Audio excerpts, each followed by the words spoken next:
안녕하세요. 오랜만에 영상을 찍게 됐습니다. 오늘도 정기적으로 친구들에게 보내는 원두를 어제 볶고 또 오늘 볶아갖고 내일 보내려고 하는데, 요즘 참 사람이 어떻게 살아가야 하는가에 대한 여러 가지 질문이 있는데, 저는 그렇게 많은 책을 읽지는 않았지만 사기라는 그러니까 사마천이 쓴 사기라는 책을 참 좋아합니다. 거기에 보면은 제가 좋아하는 인물들이 많이 나옵니다. 모자서라든지 범녀라든지 한비자, 수많은 그 춘추 전국 시대를 누볐던 영웅들이 많이 나오지만, 보면은 어떤 게 뭐 일정하게 정해진 답은 없는 것 같아요. 인간은 그때나 지금이나 어떤 똑같은 인간이라는 그 자체는 변하지 않는 것 같아요. 물론 뭐 환경이나 어떤 나라나 시대가 변하기 때문에 그거에 맞춰서 살아가지만, 똑같이 그때나 지금이나 똑같이 사람을 대하면서 살아가고, 사람이라는 그 인간이라는 그 자체가 그때나 지금이나 읽어보면 변하지 않는 걸 알 수 있습니다. 오늘은 뭐 제가 이 세상을 살아갈 때 저는 항상 그 말을 되뇌면서 살고 있거든요. 이거는 사기에 나오는 말이 아니라 그 사기에 나오는 법가. 옛날에 춘추 전국시대 제자백가 중에 법가나 유가나 뭐 많은 것이 있었지만, 법가가 아무래도 그런 무력과 서로 싸우고 그럴 때는 유용을 했기 때문에, 이 법가가 나중에 그 전국시대를 제패한 진나라에서는 아주 번창했습니다. 그리고 이제 한나라에 가서 유가가 나오고 유교가 나오고, 그 당시 법가는 거의 뭐 그 상황이라는 사람과 그 다음에 한비자라는 사람이 법가 책을 쓴 거죠. 한비자 책을 쓴 건데, 이 얘기는 한비자 세남편에 나오는 얘기입니다. 식여도, 여도 지죄라고, 식여도, 먹다 남은 복숭아거든요. 그 위나라 때, 전국 칠웅 중에 하나인 위나라 때 위왕이 미자라는 미소년을 아주 좋아했어요. 너무 좋아하니까 미소년이 그 미자라는 미소년이 왕이 그렇게 신임을 하니까 좀 제멋대로였죠. 한 번은 어머니가 아프시자 왕의 그냥 마차를, 옛날에는 그 당시에는 그 마차가 직급에 따라서 이렇게 크기도 다르고 바퀴도 다르고 여러 가지 있었는데, 이제 왕의 차니까 얼마나 좋겠습니까? 그러니까 그 왕의 마차를 타고 나갔어요. 그게 이제 걸렸는데, 왕이 너무 미자라는 그 미손을 좋아하니까, 얼마나 미자라는 그 애가 어머니에 대한 효심이 깊었으면 저렇게까지 내 마차를 빌려서까지 그렇게 갔겠느냐, 그러면서 용서를 해줬거든요. 그리고 한날은 여기서 나오는 식여도, 먹을 식, 남은 도엄은 복숭아 도거든요. 먹다 남은 복숭아, 여기에서 그 유명한 얘기가 나옵니다. 미자라는 애와 그 다음에 왕이 이제 어디에 갔겠죠. 이제 과수원이나. 미자가 복숭아를 먹은 거예요. 너무 맛있어. 그러니까 먹던 걸 그 유왕한테 준 거예요. 지금이야 뭐 그런 게 뭐 이해도 될 수 있는 일이지만, 옛날같이 신분제나 그런 왕에 대한 특별한 그런 게 있었을 때는 그런 게 뭐 아주 중대한 범죄였나 봐요. 이제 뭐라고 했겠죠, 이제 신하들이. 먹다 침 묻은 것을 주니까. 유황은 그런 거요. 아, 얼마나 맛있었으면 자기가 먹던 걸 나한테 줬겠느냐 하면서 용서를 해줬거든. 네가 나를 생각하는 마음이 정말 기쁘나 하면서 더 이쁨을 받았겠죠. 그러나 세월이 지나서 미자라는 미소년이죠. 미소년이 그러니까 아주 굉장히 이쁘고 화려했던 것이 이제 지나고 추해지면 더 그게 극명한 차를 보이잖아요. 미자라는 그 미소년도 나이를 먹고 물론 남자니까 수염도 나고 쭈글쭈글해지고 그러니 왕이 좋아하겠습니까? 새로운 젊은 애들이 많은데. 그런데 그런 중에 미자라는 사람이 또 잘못을 저질렀어요. 그러니까 그 왕이 그런 거예요. 저놈이 내 마차를 훔쳐타고 지가 먹던 그 침 묻은 과일을 나한테 준 놈이라고 하면서 극형을 내렸다는 그런 얘기입니다. 이 얘기에서 말하는 것은 제가 느낀 것은 이게 아무리 자기가 잘하고 해도 이 운명이라는 것을 피해갈 수는 없구나. 이 운명을 피해가기 위해서는 무단히 그런 자기의 환경과 정세와 시간이 어떻게 흐르는지를 살펴야 하거든요. 그렇지만 사람은 어떤 아니라는 것에 상주하는 경향이 있습니다. 물론 언제나 긴장하면서 살 수 없지만 자기도 이렇게 변한다는 것을 받아들이고 거기에 대비를 해야 하거든요. 근데 자기가 이렇게 총애받고 이쁨 받는 것만 생각하고 전혀 그런 걸 고려하지 않고 그렇게 살아가는 게 대부분이거든요. 그리고 이 상대방이 어떻게 나를 생각하고 그 사람이 어떻게 판단하는지는 저의 생각하고는 맞지 않아요. 그 사람이 어떻게 생각하고 나를 좋아하고 싫어하는 것은 어떻게 보면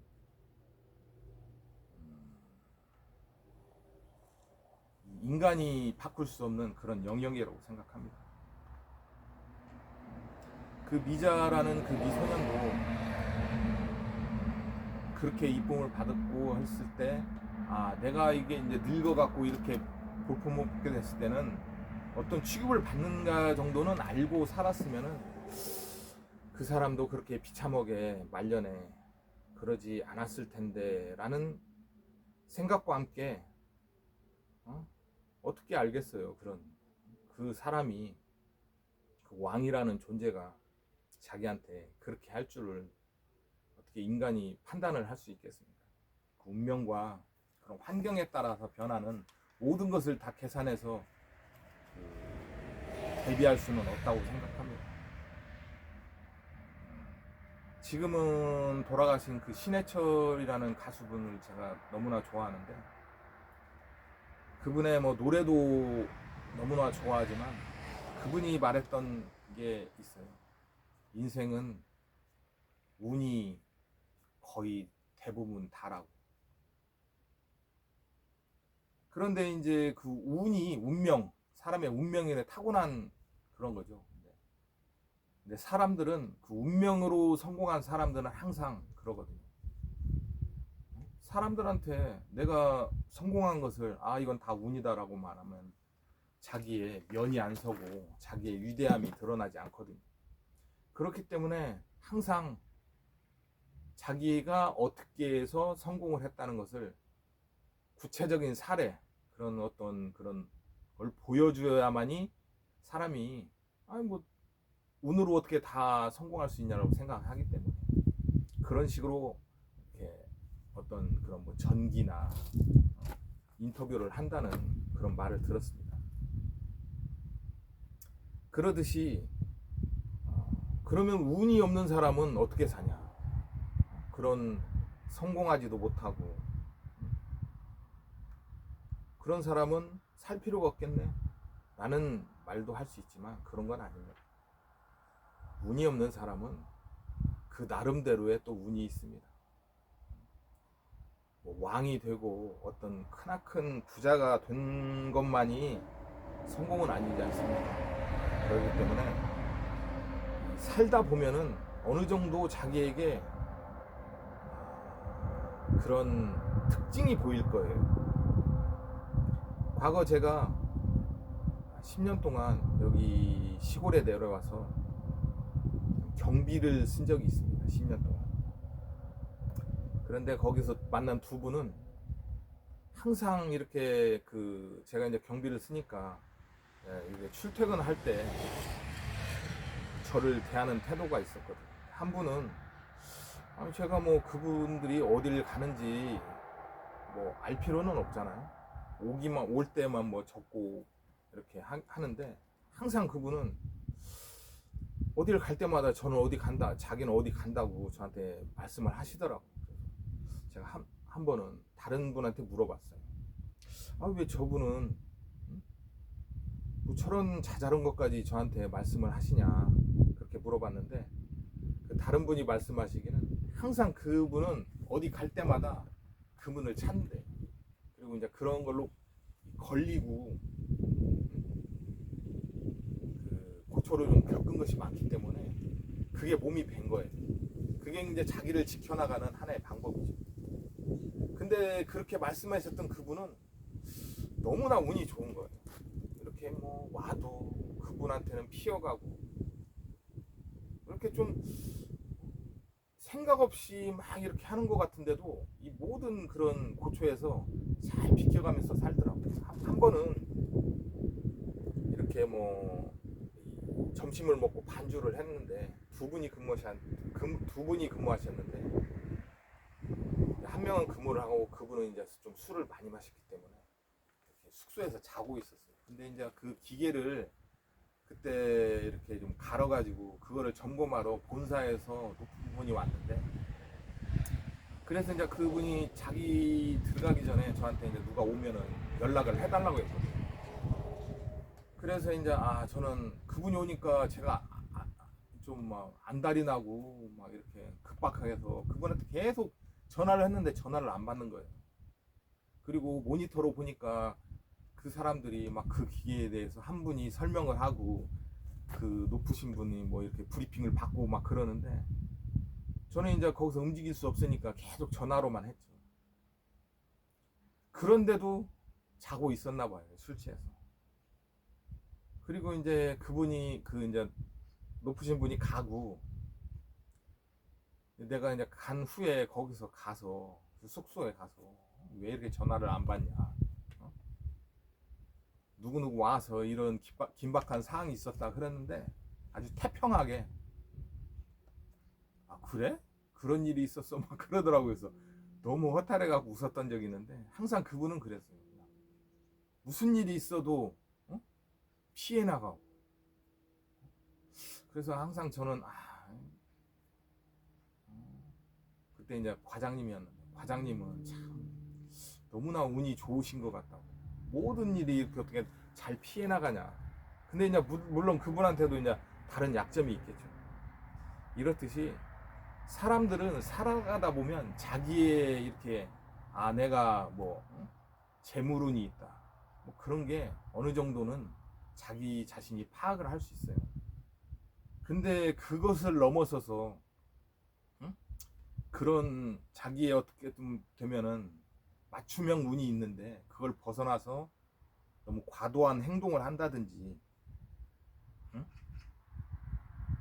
그걸 무시하고 어떤 삶을 살으면 항상 그 화가 닥치더라고요.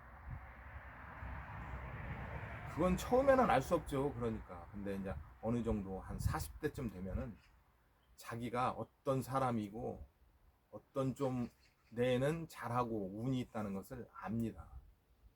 근데 항상 사람들은 더 많은 것을 위해서 더 많은 돈과 어떤 명예를 벌기 위해서 그런 걸 무시하고 크나큰 그런 탐욕, 욕심을 부리거든요.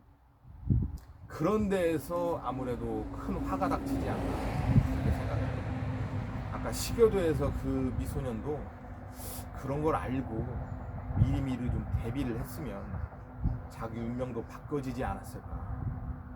언제나 영원한 건 없거든요.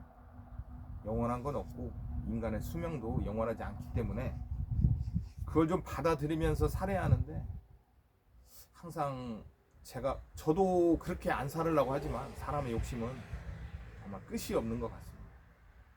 그러니까 이걸 보시는 여러분들도 제가 뭐 운을 100% 믿으라는 말이 아니라 운도 있고 자기의 노력도 있고 모든 것이 혼재되어 있는 겁니다. 그러나 자기가 지금까지 살았던 어느 정도 3, 40년 살았을 때 느꼈던 그런 느낌이라는 게 있잖아요. 자기가 어떤 데 좀 잘하고 운이 어떤 데 자주 나타난다. 그런 거에 집중을 하면서 크나큰 그런 욕심을 부리지 않는다면 이 영원하지 않은 인생에서 어느 정도 말년에, 그러니까 아무리 첫 끝발이 좋아도 개끝발이, 이제 첫 끝발이 개끝발이라는 말이 이게 마지막이 좋지 않으면 모든 게 좋지 않은 게 저는 당연한 거라고 생각합니다. 늙어서는 누가 내 자신도 나를 케어할 수 없거든요. 그렇기 때문에 여러분들도 어느 정도 너무 한쪽으로 치우치지 마시고 운이나 노력이나 어떤 자기의 욕심까지도 조금씩 배분하면서 그런 인생을 살아야 그나마 조금 비참하지 않는 삶을 살지 않을까 하는 생각을 해봅니다. 항상 저는 그 시교도라는 말을 머릿속에 항상 생각하면서 살고 있거든요. 내가 어쩔 수 없는 부분도 있고 내가 노력하면 될 수 있는 부분도 있기 때문에 자기가 갖고 있는, 제가 시교도를 생각하듯이 자기가 어떤 책이나 모든 어떤 말씀 중에서 갖고 있는 그런 것을 이렇게 가슴속에 새기면서 살아간다면 그나마 좀